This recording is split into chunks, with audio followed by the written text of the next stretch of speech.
শারীরিক অবস্থা জনাব নুরুল হক নুরুর উপর গতকালকে যে নৃশংসভাবে ওনার উপর আইন শৃঙ্খলা রক্ষাকারী বাহিনীর কতিপয় সদস্যের যে নির্যাতন জাতীয় অবলোকন করল, এটি ভাষায় প্রকাশের নেই। এবং একজন জাতীয় রাজনৈতিক নেতার প্রতি যে আচরণ এবং এক ধরনের প্রতিহিংসামূলক আচরণ প্রকাশিত হয়েছে কতিপয় আইন শৃঙ্খলা রক্ষাকারী বাহিনীর সদস্যদের, এটি অত্যন্ত গুরুত্ব সহকারে বিবেচনা করা উচিত। এটা শুধু নুরুর বিষয় না, এটা বুঝতে হবে 5ই আগস্ট 24-এর স্বৈরাচারের পলায়নের পর যে আইন শৃঙ্খলা রক্ষাকারী বাহিনীর যে দোসর, স্বৈরাচারের দোসররা এখনও যে ঘাপটি মেরে আছে, যেটা সবসময় বিএনপি সহ সকল রাজনৈতিক দল বলে আসছিল, তারা যেমন প্রশাসনে আছে, বিচারালয়ে আছে, আইন শৃঙ্খলা রক্ষাকারী বাহিনী তারা যা আছে তার প্রমাণ রেখেছে গতকালকে।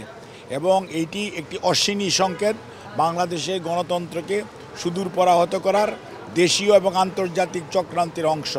এবং এইটার দোসর হচ্ছে ঘাপটি মেরে থাকা সেই সমস্ত স্বৈরাচারের দোসররা। কাজেই যত দ্রুত তাদেরকে আইনের আওতায় এনে তাদেরকে দৃষ্টান্তমূলক শাস্তির ব্যবস্থা করা জরুরিভাবে প্রয়োজন।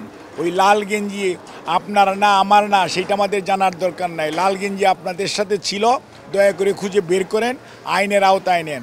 লাল গেঞ্জির তো দোষ নাই, যারা আদেশ দিয়েছেন তাদেরকে ধরছেন না কেন? তাদেরকে ধরে তারপরে বের করেন, কেন আদেশ দিয়েছিলেন। লাল গেঞ্জির বেচারার এত পিছনে লাগার তো কোনো মানে নেই, লাল গেঞ্জিটা কনস্টেবল। কিন্তু যারা আদেশ দিয়েছে দে নিড টু আনসার এবং they need to do it. একটি মানুষকে কোনো অন্যায় করলে গ্রেফতার করবেন, পুলিশে দেশের প্রচলিত আইনে দিবেন।